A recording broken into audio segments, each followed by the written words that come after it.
As crianças podem subir. Pode subir as crianças.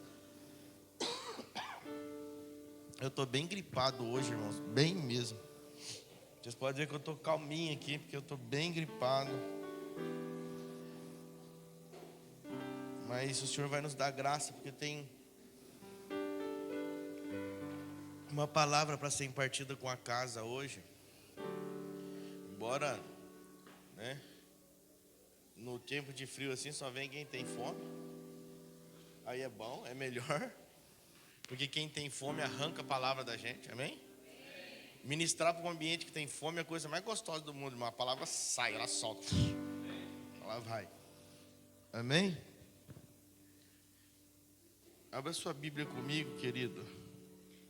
Eu não me apresentei, irmãos. Eu sou mal educado, desculpe. Meu nome é Kleber. Sou um dos ministros desta casa. Amém? Você que não me conhece ainda, seja bem-vindo. Essa casa é uma casa paterna, onde pais e filhos governam junto. Amém? Através da vontade do Senhor. Abra sua Bíblia em João 8:35. O Senhor tem me falado muito forte nessa passagem. E eu gostaria de compartilhar com você nessa noite. Em alguns minutos que nos restam,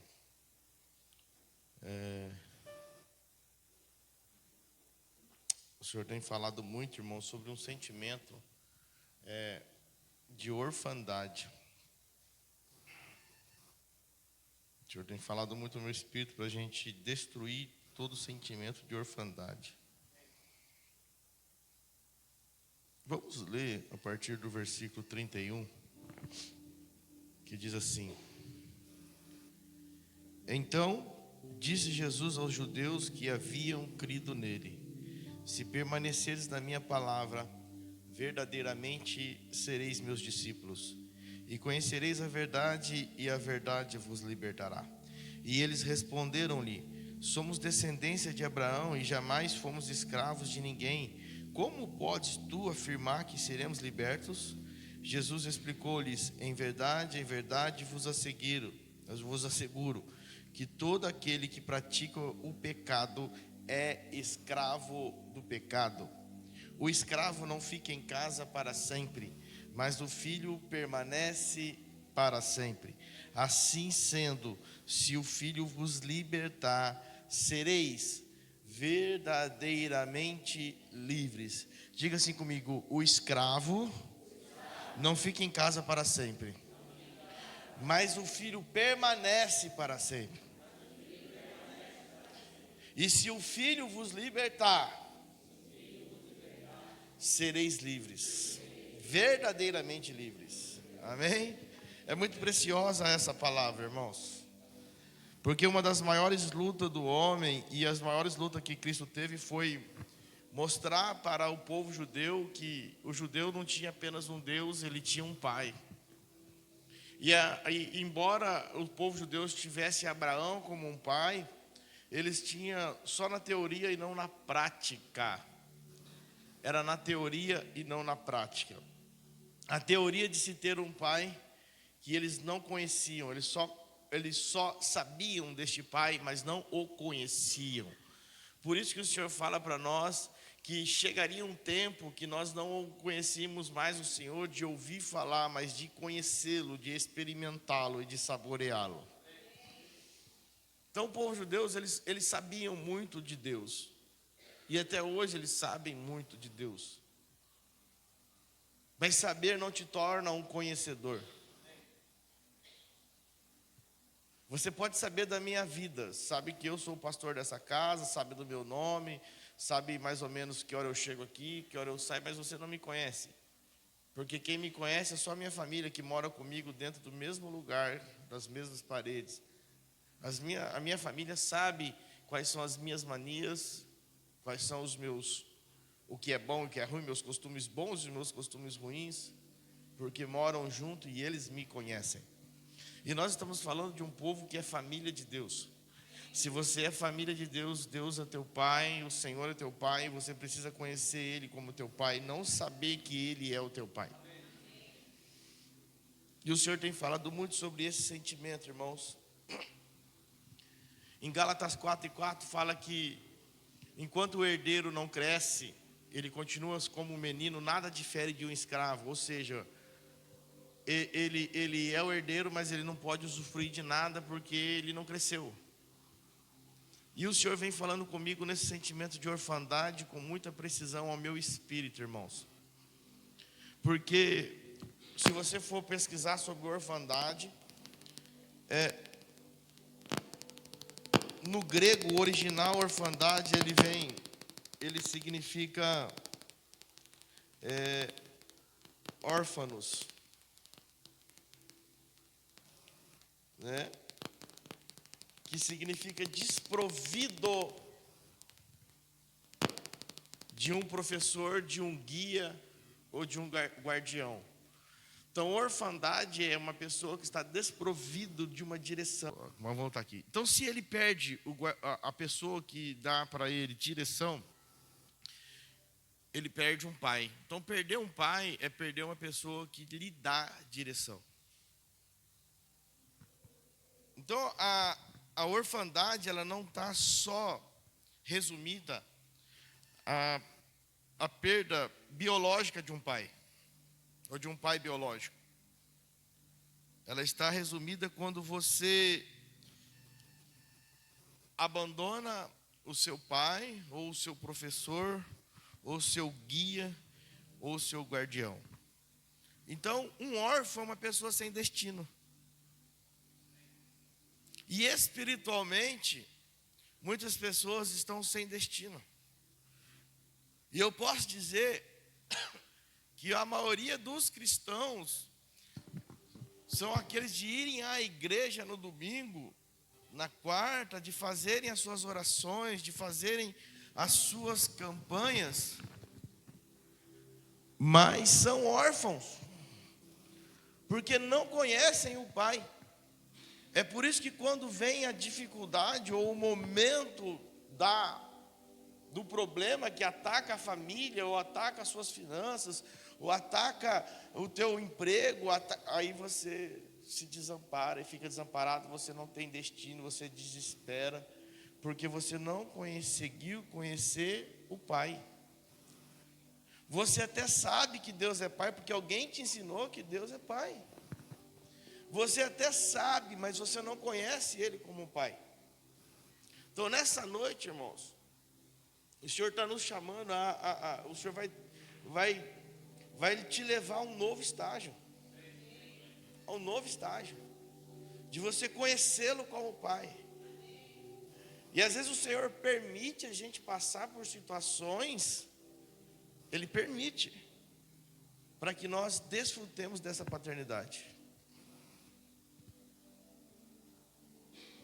E uma das coisas mais impressionantes que você pode observar é que você não vê ninguém chamando um homem maduro de órfão. Órfão você chama quem? Uma criança e um adolescente.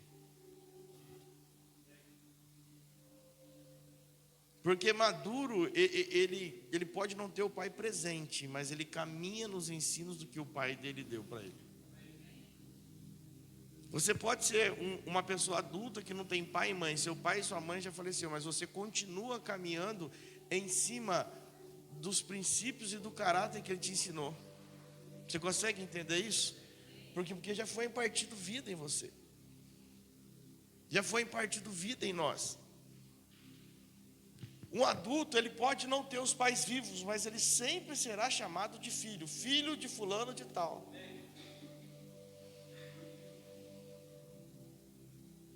Mas um adolescente e uma criança, quando não tem o pai, ele é órfão. Por que ele é órfão? Porque ele não tem destino. Agora, nós precisamos entender muito claro isso, porque senão a gente vai confundir paternidade com velocidade. E o Senhor nos proveu de pais espirituais, assim como Paulo foi pai de Tito, foi pai de Timóteo, de muitos outros. Como Barnabé, ele iniciou Paulo, Barnabé foi como um pai para Paulo, foi ele que discipulou Paulo, e depois Paulo cresceu e foi muito além de Barnabé, porque um filho vai sempre mais longe do que o pai. No começo você vê assim, falando as viagens de Barnabé e Paulo, depois você vê Paulo e Barnabé.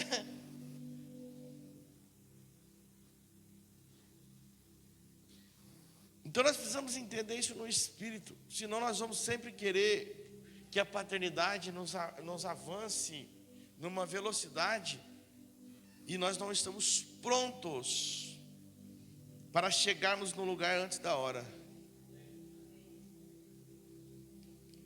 A nossa mentalidade humana caída, herdada lá de Adão, lá no Éden, quer as coisas para ontem. E aí você quer um avanço antes da hora, você pode nem chegar no destino, você se acidentar no meio do caminho. Se você pegar um carro para ir para Caraguatatuba, e você pegar um carro veloz, e pega uma Ferrari e sair a 150 por hora nessa Tamoios, você pode chegar mais rápido, mas eu tenho certeza que você não vai nem chegar lá. Quando chegar ali na serra, na primeira curva que você enfrentar com ela, você vai capotar e não vai chegar lá. Então, paternidade não é velocidade, é direção. E direção, ele vai te falar assim: olha as placas. Ele vai te falar: olha o trânsito, cuidado. Está indo muito rápido. Está indo muito rápido. Freia. Segura. E o pai, ele vai sempre ensinar o filho com aquilo que ele já aprendeu sendo filho. João 8:38, o Senhor fala que ele estava dizendo aos irmãos o que ele viu do Pai. O que ele viu na presença do Pai.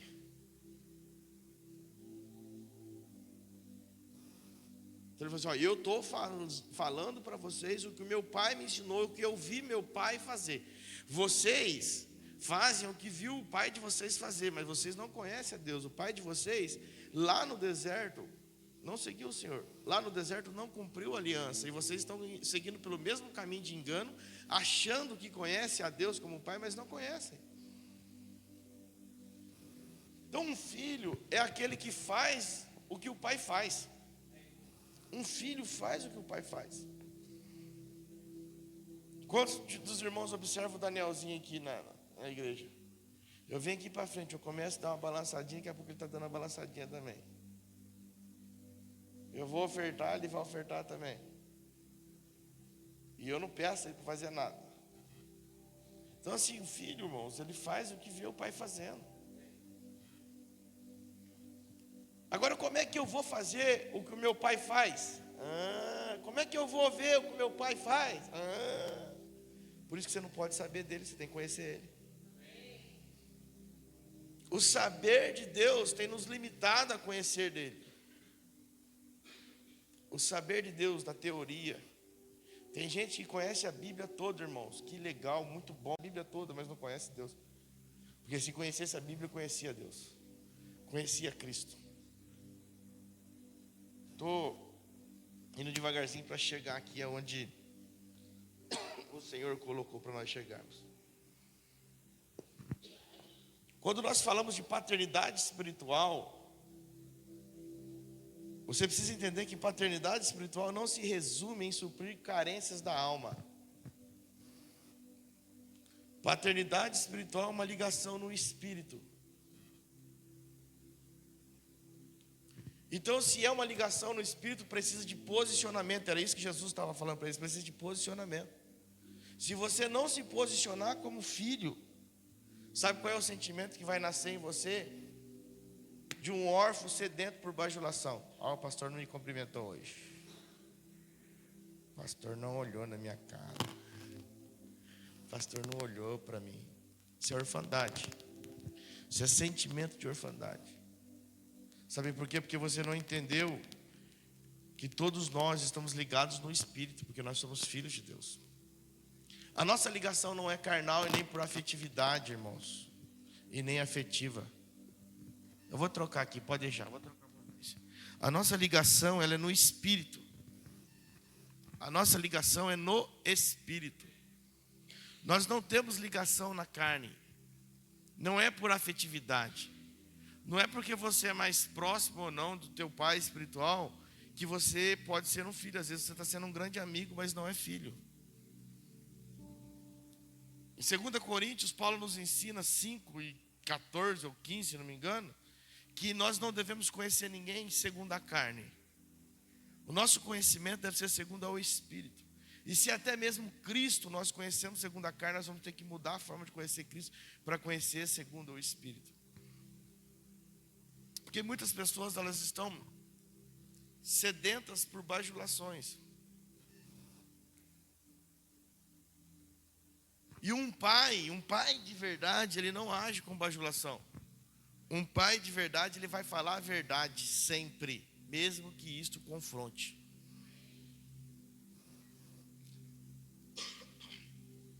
Vai falar com amor, mas vai confrontar. Não vai passar a mão, ele vai dizer assim, ó, está errado.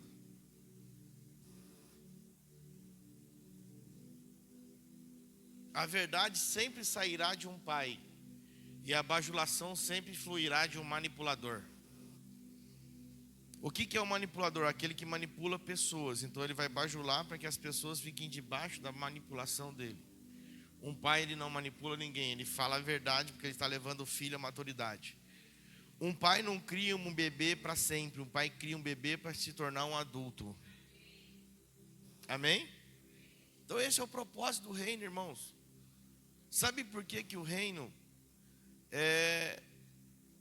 A igreja está tão fraca, a igreja está tão paralisada por problemas, a igreja, qualquer coisa que enfrenta, ela paralisa, porque nós estamos crianças espirituais, e se eu sou uma criança, eu não posso herdar do posicionamento de Deus, aí eu não consigo desfrutar da paternidade de Deus, porque eu quero alguém acariciando na minha cabeça. E se paternidade é algo no Espírito, querido, se você não entender isso, você nunca vai receber o carinho de Deus. Você vai até falar, eu quero o colo do meu pai, mas você não vai sentir esse colo, porque você quer afeto. E você não quer posicionamento. Agora o posicionamento, ele te leva para lugares tremendos em Deus, porque não vai se tratar mais de você. Aquilo que você acha ou pensa, eu quero que seja assim, 2 minutos, 3 minutos. Em Deus ele vai te levar para um lugar e você vai ser sustentado por Ele. E quando as coisas que você quer fazer ou quiser fazer não te dominarem mais, aí Ele vai liberar você para fazer. Porque enquanto a sua vontade prevalecer, não tem como Ele governar você como um pai. Quando Cristo ensinava a oração do Pai Nosso, a primeira coisa que Ele ensinava para os seus discípulos era: filhos, vocês vão orar assim, ó, Pai Nosso que está aí nos céus. Então vocês vão orar dizendo que tem um Pai. Seja feita a tua vontade, assim na terra como nos céus. Vocês vão falar que a vontade do Pai é soberana. E aí Ele começa a ensinar. A oração do Pai Nosso não é para você repetir ela, irmãos. Ela é um modelo de como você deve viver. A oração do Pai Nosso é um modelo de como que todo cristão deve viver, que toda pessoa deve viver. Mas nós fazemos as coisas só pelo saber. Quantos sabem orar o Pai Nosso aqui? Todo mundo sabe orar o Pai Nosso. Quantos sabem, quantos conhecem e vivem o Pai Nosso aqui? Porque religiosamente nós somos bons em decorar coisas, irmãos, e repetir versículos e um monte de coisa. A religião nos ensinou isso muito bem ensinado. Nós sabemos pegar um microfone aqui e repetir um monte de versículos da Bíblia para todo mundo, e todo mundo fala assim, uau, aquele cara tem a Bíblia decorada na cabeça. Mas não fluiu vida nenhuma de Cristo para a transformação da sua vida. Os versículos que ele recita não são os versículos que o povo lá fora vê na vida dele. Os versículos que são recitados na mente não é o que o mundo vê em vida. Porque o mundo não necessita, irmãos, do nosso conhecimento da Bíblia. O mundo quer ver a Bíblia em nós. O mundo precisa da Bíblia em nós. Nós temos que ser a Bíblia que prega o Evangelho. Como, pastor? Com a nossa vida. A nossa vida deve pregar o Evangelho. O meu caráter deve pregar o Evangelho. O meu posicionamento como filho deve pregar o Evangelho. E se você entender isso, querido, você está bem perto da maturidade. Porque um filho, ele guarda a palavra do pai. No versículo 54 desse mesmo capítulo, Jesus fala assim, se glorifico a mim mesmo, a minha glória nada significa. Meu Pai, que vocês dizem ser o Deus de vocês, é quem me glorifica. Vocês não o conhecem, mas eu o conheço. Se eu dissesse que não o conheço, seria mentiroso como vocês. Mas eu de fato o conheço e guardo a sua palavra. Irmãos, era por isso que Cristo era odiado. Ele chegava para os judeus, para os homens que eram conhecedores ao extremo da Torá, e falar assim, vocês são mentirosos, porque vocês não conhecem Deus. Vocês não conhecem o Pai, mas eu conheço. E se eu conheço, eu guardo as suas palavras. Um filho vai sempre caminhar na palavra que o pai ensina. Então a questão da orfandade, ela está ligada à imaturidade. Quantas pessoas se sentem órfãos? Eu não quero nem que você levante a mão aqui hoje, querido. Quantas pessoas têm se sentido órfãos, tanto da sua paternidade espiritual, quanto até de Deus. A Deus me abandonou. Esse sentimento é um sentimento de imaturo.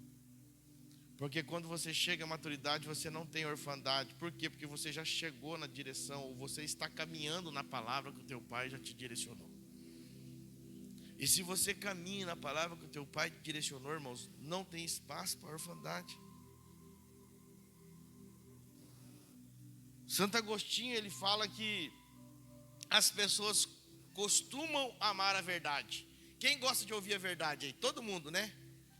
Quando essa não te confronta. Então as pessoas costumam amar a verdade quando estas a ilumina. Porém tendem a odiá-la quando as confronta.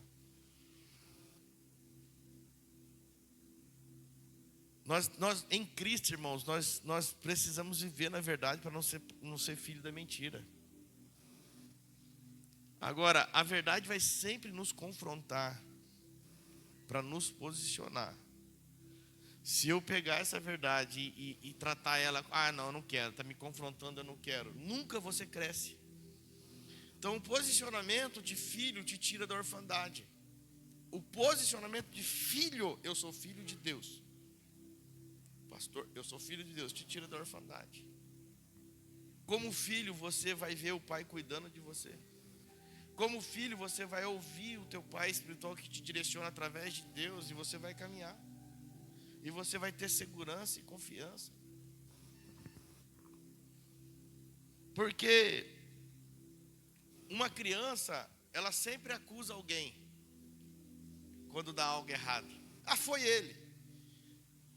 É ou não é? Foi ele. Pega seu filho. Às vezes eu saio para caminhar com o Danielzinho, aí eu saio numa disparada e ele cansa. Pai, o senhor está indo muito rápido. E uma criança, a atitude de uma criança é acusar alguém. É sempre achar um culpado. Principalmente quando a verdade confronta. E aí ele vai querer um culpado.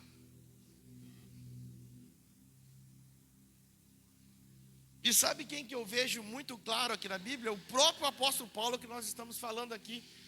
Ele era um conhecedor extremo. Na lei judaica ele era o melhor. Ele foi considerado o melhor do tempo dele. Mas enquanto ele era imaturo espiritual, ele acusava a igreja, que a igreja estava destruindo a sua religião. E o que ele fazia? Ele acusava os irmãos e matava os irmãos. Na nossa infantilidade, na nossa imaturidade espiritual, nós acusamos o próximo e matamos o próximo. Nós apontamos o dedo, e Paulo amava fazer isso, e ele fazia isso com maestria. Ele gostava, irmãos, ele gostava. Ele pegou cartas das autoridades que davam autoridade para ele perseguir a igreja e matar os irmãos. Mas depois que Paulo conhece Cristo, e não sabe só da Torá, ele conhece Cristo, e Cristo é gerado nele. Ah, meu Deus do céu.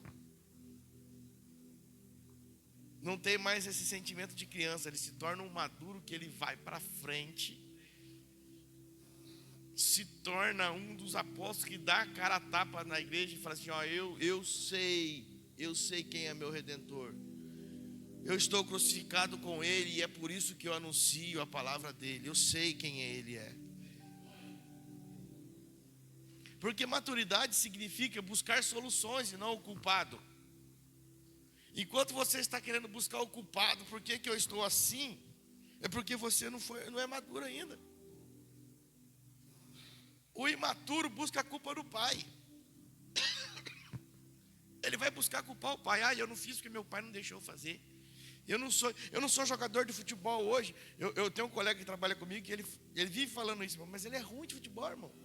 Ele é ruim. E ele vive falando assim: eu ia ser jogador do Santos, meu pai que não deixou eu jogar, eu ia ser. Só que ninguém falou para ele que ele é ruim. O pai dele já sabia, o pai dele poupou ele de um desespero. Ele é ruim, irmão. Mas ele vive falando. Com quase 45 anos de idade, ele está chorando. Ele fala: cara, esquece. Você já passou, seu pai já te posicionou. Você é um pai de família, você tem filhos. Você está educando a sua casa. Você está construindo a sua casa. Você quer destino melhor do que esse que seu pai te deu. E você está querendo sonhar. Cresce. Deixa eu falar uma coisa para você. Você é ruim. Seu pai não falou para você, mas eu vou falar. Você é ruim. Você não ia servir nem para a gandula do Santos. Porque o imaturo, ele acha que ele é todo imaturo, ele sabe uma coisinha. Ele já acha que ele é o esperto. Ele já acha que ele é o excelente no assunto. Esse é o problema da igreja. Sabemos alguma coisa e começamos a pregar achando que sabemos. Na verdade, até sabemos, mas não conhecemos. Entre o saber e o conhecer tem uma distância muito grande, irmãos. E é por isso que vem a orfandade. E uma das coisas mais perigosas em paternidade é que o pai nunca libera o filho quando o filho não está habilitado. Um pai que é responsável não dá um carro para o filho dirigir enquanto ele não tem habilitação.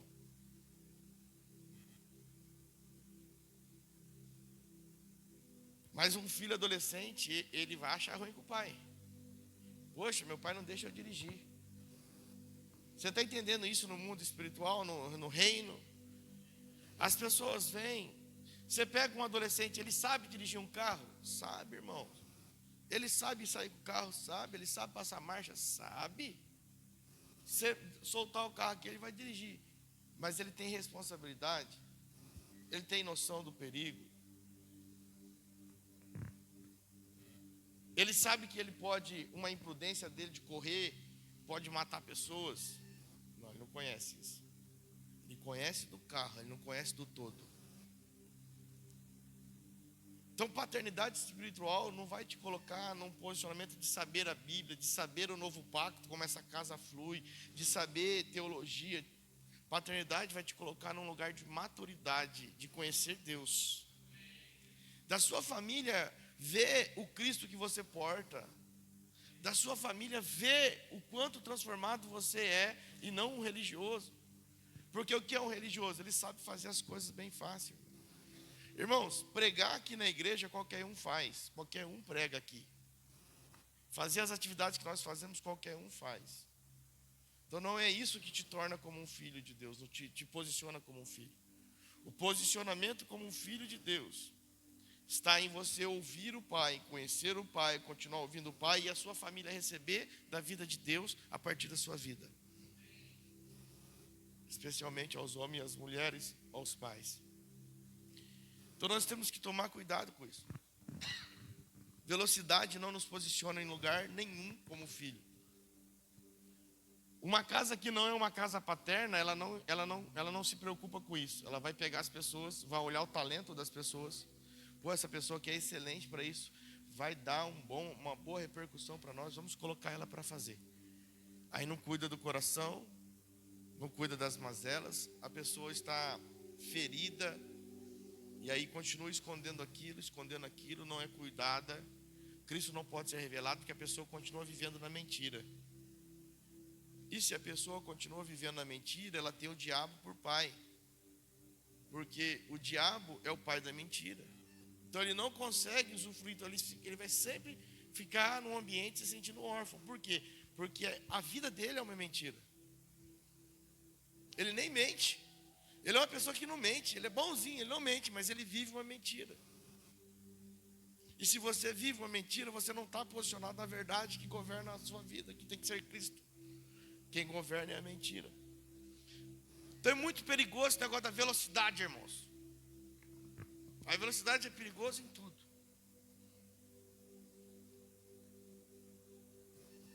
Culpar alguém é uma atitude de filho que fica para trás. Ô pai, o senhor está indo muito rápido. Pelo amor de Deus. E uma criança que não acompanha a caminhada do pai e da mãe, qual que é a primeira coisa que ele começa a fazer? Ele começa a reclamar. Irmãos, e eu falei tudo isso, e eu gostaria que você prestasse bem atenção no que nós vamos falar aqui agora. Quando o povo saiu do Egito, Deus usou Moisés como um libertador daquele povo. Só que foi um processo que todos passaram juntos. Não foi Moisés que conduziu. Todos precisaram experimentar da mesma coisa. Todos experimentaram da perseguição de Faraó. Todos experimentaram de tudo. Todos passaram o sangue nos umbrais das portas. Todos comeram do cordeiro. Então todos saíram com o mesmo propósito. Mas com o passar da caminhada e o passar do tempo, existiam alguns irmãos que iam ficando para trás. Iam se distanciando do corpo, ia se distanciando de Israel. E existia um povo chamado descendente de Amaleque, os amalequitas, que esses caras eram perversos e terríveis. Eles não eram homens de enfrentar cara a cara. Então a estratégia deles era matar quem ficava para trás. Então o que eles faziam? Eles iam por trás de Israel e pegava quem estava distanciado e ia matando.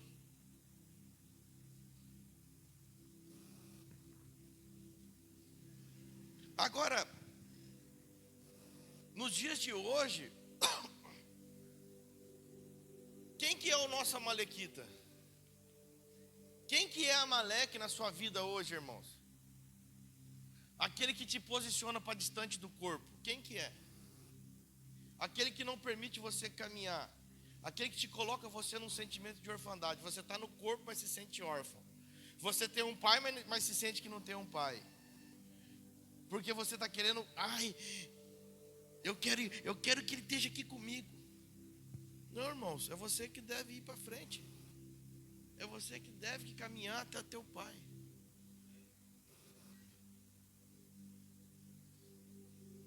Um sentimento de abandono, um sentimento de rejeição, eu não sou nada. Um sentimento de escravidão. E nós começamos lendo aqui, nós lemos em Romanos 8,35, que o escravo não tem lugar na família, mas o filho tem lugar para sempre. Você é filho e você tem lugar para sempre na família de Deus, na família de Cristo. Nós somos a família de Cristo. Agora, se você ficar como o povo estava, e era tão terrível, irmãos, que quem ficava para trás, ele era dotado de um excesso de crítica. E eles começavam a criticar os irmãos que estavam à frente. O povo que estava atrás ficava criticando quem estava na frente. E vou falar uma coisa para você: as críticas tinham fundamento. Não eram críticas sem fundamento. Mas eles esqueceram de uma coisa: foram todos que saíram juntos, todos que estavam participando no mesmo propósito. Então todos tinham a mesma responsabilidade. Se estava dando algo errado, ou se tinha algo acontecendo errado, os de trás também tinham responsabilidade no que estava acontecendo errado, não os que estavam à frente. Até porque se distanciaram. E o mais terrível é que toda vez que os amalequitas vinham matar os irmãos que estavam atrás, o que acontecia com os irmãos que estavam na frente? Para a caminhada, vamos lá atrás guerrear. Toda vez o povo que estava caminhando para a terra prometida parava e voltava lá para trás para guerrear com os irmãos que estavam atrás. Só que uma vez Moisés falou: não, tem que ser diferente. Tem que ser diferente. Josué, eu te envio. Josué era filho de Moisés. Eu te envio. Vai lá guerrear que eu vou adorar. Vem cá, Arão e Ur. Vem interceder por mim. Segura minhas mãos. Interceda por mim. Que eu adoro. Vocês intercedem. E Josué proclama. É um posicionamento. Josué era filho espiritual de Moisés, estava guerreando lá embaixo e ganhando as guerras. Mas as guerras não estavam sendo vencidas lá embaixo, lá não. As guerras estavam sendo vencidas quando o pai adorava lá em cima. Quando Moisés proclamava adoração, o filho vencia no campo da batalha. Uma igreja apostólica e profética é uma igreja que entende isso, querido. Enquanto ela libera o Pai para adorar, enquanto existem intercessores que seguram os braços do Pai para que ele continue adorando, e a intercessão flamejando na casa, os filhos vencem. Os filhos vencem. Os filhos vencem. Um pai que ouve o Senhor fala: não, Amaleque não vai destruir não a minha casa não. Amaleque não vai destruir o meu povo não. Mas precisa, querido, do filho entender que ele só vai vencer se o pai estiver com ele, se ele estiver com o pai, se ele estiver debaixo de um envio do pai. Vai lá, Josué, pode liderar o exército, que eu vou adorar. Arão e Ur, vem comigo, vocês vão interceder por mim. Os intercessores, vem aqui, pastor Paulo, traga uma cadeira para mim aí. Vem aqui o pastor Paulo, vem aqui Alexandre e Marisvaldo, vem aqui. Nós vamos precisar de mais duas, tá rapidinho. Intercessores, querido. Aqui está Moisés, ó. Senta Moisés aí. Senta Moisés. Moisés na adoração. Vem cá, ó Arão. Segura aqui, Arão. Segura aqui o braço, Moisés. Vem cá aqui. Senta aí. Põe lá para o seu pai sentar lá. Escora o braço dele aí de um modo que ele fica levantado. Vem cá, ô Josué, vem cá, vem cá. Guerreiro com aquele amalequita ali, ó. Corta a cabeça daquele amalequita ali. É. Corta a cabeça dessa amalequita que está filmando nós aí. Corta a cabeça dele. Querido, Josué não vence lá, Josué vence aqui. Josué não vence na guerra, Josué vence na adoração. A adoração só pode ser estabelecida quando tem intercessores que seguram as mãos. Seu pai só pode viver aí uma vida de constante adoração e ligação ao trono se haver intercessores. Com intercessores qualquer um proclama. Você está entendendo isso? Onde tem uma casa que é intercessora e tem adoração e intercessão, a proclamação flui com facilidade. As trevas são dissipadas. Então nós precisamos entender isso. Não é ficar para trás, é entender onde meu pai deve ficar. Eu devo proteger meu pai no lugar da adoração. Se o meu pai cansa, eu devo ter os intercessores que esticam o braço do pai. Ou você vai morrer. Se você ficar na reclamação para trás, ai, Lá na frente tem gente, ó, só pode ter até fundamento sua reclamação, querido, mas você vai morrer e vai morrer todo mundo. A reclamação dos irmãos podiam ter fundamento, mas tinha fundamento humano.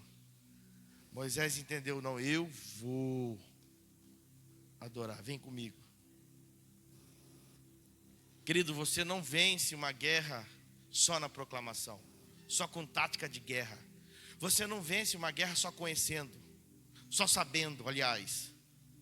Josué sabia guerrear. Josué era hábil na espada. Mas ele não vencia a guerra ali, a guerra estava vencendo aqui, ó, no conhecer que o pai tinha. Quem entrava na cabana e via o Senhor face a face era Moisés. Quem falava com Deus era Moisés. Quem recebia as ordens de Deus para o povo era Moisés. Então Josué, ele entendia, não, eu não posso fazer do meu jeito. Eu tenho um pai, se ele me posicionou, ele está adorando. O que ele estava, e olha, o pai não estava com ele guerreando não. O pai não estava proclamando com ele, você entende isso? Um órfão, ele vai falar assim, nossa, meu pai mandou para a guerra e ele não está aqui comigo. Ele está lá no bem bom, ele está lá em cima do morro, lá, só com a mão levantada. Órfão, sentimento de orfandade.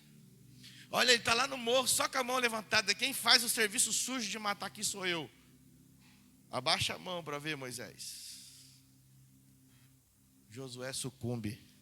Toda vez que Moisés parava de adorar por cansaço, o povo sucumbia. Até o ponto de Moisés falar, não, eu preciso de intercessores. Se há intercessores, a adoração continua. E se a adoração continua, há proclamação. Não queira pregar o evangelho se a casa não for intercessora e adoradora, querido. Se a casa não estiver alinhada na adoração e na adoração e na intercessão, para de pregar o evangelho. Não vai fluir nada. Para de lutar contra os principados, não vai fluir nada. É adoração e intercessão. Um pai que conhece o Senhor, que adora, com intercessores que pegam junto, ombro a ombro. A proclamação flui. Um louvor não é um louvor, é espadada no inferno. Cada louvada é cabeça de capeta que rola. Irmão. É principado de manipulação na cidade que destrona. Amém. Deus abençoe vocês. Salve de palmas para eles aqui, irmãos. Amém.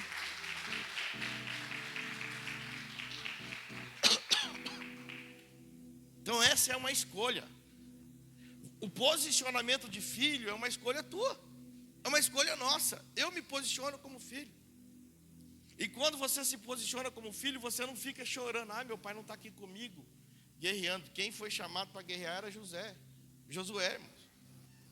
José está lá na frente. Josué. Quem foi chamado para guerrear é Josué. Seu pai não foi chamado para o ministério que você foi chamado. Às vezes você é um mestre, quer que seu pai esteja do seu lado, ele não foi chamado para ser mestre. Você é um pastor, seu pai é um apóstolo, e aí? Você é evangelista, seu pai é um pastor? Ou é um profeta? Mas entenda, se ele te enviou, ele está na adoração. E se ele está na adoração, é porque tem intercessores. Pastor, mas por que isso? Porque no reino de Deus ninguém faz nada sozinho, irmãos. Eu não vou naquela casa porque aquele pastor, ele não tem Deus. Se ele não tem Deus é porque a casa não tem intercessores. Aquele pastor não recebe a palavra do alto. Se ele não recebe a palavra do alto é porque você não é intercessor. Porque no reino dos céus, a primeira coisa quando o Senhor começou ali na criação, ele falou assim, façamos o homem. Ele não diz, vou fazer o homem, façamos. No reino do céu não tem nada de individualismo. Ou é todos junto, ou não flui, irmãos. Então não existe o adorador santo, existe uma equipe. Enquanto essa equipe fluía, Moisés em adoração, Arão e Hur na intercessão, a outra equipe na proclamação, cortando a cabeça de Amaleque. Para que isso aconteça, precisa de um posicionamento. senão você vai ficar no mesmo sentimento de orfandade. Amém? Muito tremendo isso, irmãos. Muito precioso isso. O seu sentimento de cansaço, de abandono, não tem nada a ver com o próximo. É tudo por uma falta de posicionamento. Não tem nada a ver com o teu irmão do lado, não tem nada a ver com quem está na frente, não tem nada a ver com o teu pai. É posicionamento. Quando você se posiciona, o Espírito te direciona. E até quanto você vai ficar batendo cabeça, andando para trás? Até quanto você vai ficar atrasando a chegada a Canaã? Toda vez. Hoje chegou teu dia. Se Amaleque do cansaço, se o Amaleque da decepção, se o Amaleque da orfandade, se o Amaleque do abandono tem assolado a sua vida, eu profetizo sobre a sua vida hoje. Nós vamos cortar a cabeça dele. Nós vamos cortar a cabeça dele e você vai conseguir caminhar. Sabe por que eu entendo por que o sentimento de orfandade nunca atingiu Paulo, irmãos? Porque em Gálatas 2:20, Paulo diz que ele foi crucificado com Cristo. E aí, desse modo, agora não é Paulo mais que vive, mas sim Cristo que vive nele. E essa nova vida que ele vive no corpo, ele não vive mais nele, no corpo dele. Ele vive exclusivamente pela fé do Filho de Deus, que amou-se e sacrificou por ele, por nós, por mim. E aí, por isso que eu entendo por que Paulo, quando ele conheceu a Cristo, ele não fez nada. Todo mundo acha que Paulo aceitou Jesus hoje, conheceu o Senhor lá no caminho de Damasco e já saiu fazendo as coisas, né? Quem que acha isso aí? Irmãos, foram 13 anos. 13 anos. Depois que Paulo conhece, e num período ele foi para o mundo dos árabes e ficou no meio da Arábia, escondido dos irmãos ainda, para poder ter a revelação de Cristo. Escondido da religião judia e escondido dos cristãos num período. E ficou 13 anos comendo do Senhor de novo. E ele sabia de toda a Bíblia. Não, aí ele voltou eu já sei, eu posso pregar, não. Agora eu preciso saber, não, eu preciso conhecer. Então se eu preciso conhecer, não é sair fazendo. Conhecer não é sair fazendo, irmãos. Ele ficou 13 anos. Tem gente que não espera 13 dias. Tem gente que não espera 13 dias. Deixa eu falar para você, não é o teu tempo de fazer nada. O teu tempo é de alinhar a tua casa. O teu tempo agora é de alinhar a tua família, alinhar o teu sacerdócio. Conhecer quem realmente é Cristo. Largar de todas as amarras religiosas. Não é o fazer. Nós temos uma frase aqui nessa casa que ela pegou o nosso espírito, que o Pai, Ele não precisa do nosso serviço. Ele não quer o nosso serviço, Ele quer o nosso coração. Um pai que tem um coração do filho, irmãos, ele tem muito mais do que o serviço. E Paulo, ele entendeu isso no espírito, irmãos. E nós vamos fechar aqui hoje.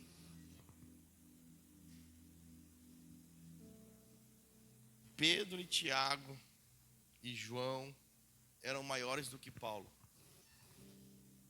Sim, eles eram maiores, porque eles andaram com Cristo primeiro do que Paulo. E eles foram apóstolos antes de Paulo. Mas, irmãos, depois da conversão de Paulo, você consegue encontrar e ver muito mais de Cristo na vida de Paulo que na vida dos outros, irmãos. Paulo conseguiu ver muito mais de Cristo e do reino, muito mais que os outros. Sabe por quê, querido? Porque às vezes nós deixamos coisas da vida matar a nossa paternidade. O teu relacionamento com a paternidade às vezes tem impedido você de fluir como um filho. A tua proximidade como Pedro, Tiago e João. Quem que era Pedro, Tiago e João, irmão? Os discípulos amados, os discípulos próximos. Por que que um homem que não andou com Cristo em terra, mas conheceu Ele de verdade, teve da revelação ampliada na sua vida? Então nós precisamos entender isso. O sentimento de orfandade, ele só nasce no nosso sentimento infantil. O órfão, ele não quer ser direcionado, ele quer ser bajulado. Uma igreja apostólica não vai te bajular, ela vai te posicionar em Cristo, irmão. Por tanto tempo a igreja bajulou pessoas para manipular pessoas, para estar dentro da igreja junto, mas não colocou ninguém em um lugar de maturidade. E quando você for maduro em Cristo, nenhuma prática religiosa vai te enganar. As igrejas usam práticas religiosas para manter as pessoas atraídas e presas num lugar. O conceito de Cristo não é manter ninguém preso, porque preso é escravo. O conceito de Cristo é gerar filhos. E filhos são livres. Filhos são livres para ir e vir a hora que quiser. E quem é filho, ele pode ir embora, depois ele volta. Porque o filho volta. Um filho pode passar longe da casa do pai anos, mas ele volta. Por quê? Porque ele é filho. O Senhor nos chamou para ser filho, irmãos. Uma igreja apostólica, ela não manipula ninguém, ela não prende ninguém. Os irmãos, eles ficam doidos comigo aqui nessa casa, porque às vezes chega irmão, pastor, a gente quer mudar de igreja. Eu falei, amém, irmão, você quer mudar? Deixa eu fazer uma oração por você, te abençoando para você ir para outro lugar. Aí, pastor, o senhor não vai brigar comigo? O senhor não vai me xingar? Eu falei, não, irmão, você é livre. Você é livre. Essa é uma opção de escolha tua. Mas o senhor não vai nem falar para mim ficar? Porque tem uns mimados, né, que falam que vai embora, mas não quer ir embora nada, né? Você não vai nem falar para mim ficar, pastor? Não, irmãos, você não é maduro, você não tomou uma decisão, eu vou te abençoar. E se você for filho dessa casa mesmo, você vai andar por tudo quanto é lugar. Você vai chegar até alimentar porco, mas você vai voltar. Porque filho volta. Você consegue compreender isso no espírito? Nós vivemos num lugar de liberdade, irmãos. De liberdade. Em Cristo. Aonde tem manipulação e opressão, não é Cristo fluindo.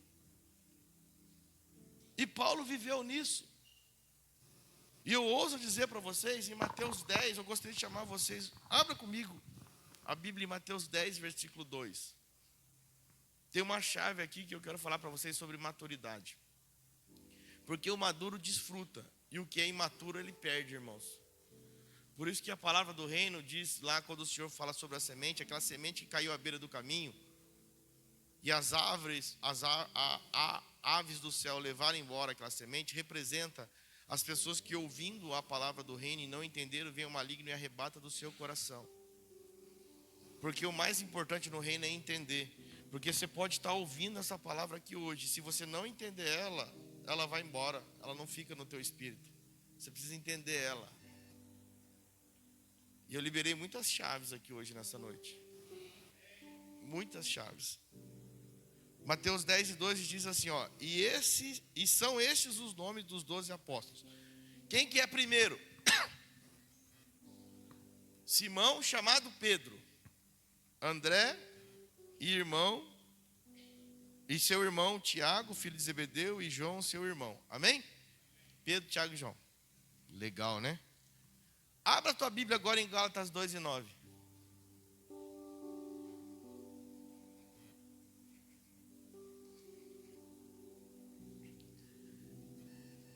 E quando reconheceram a graça que me havia outorgada, quem que está primeiro aí?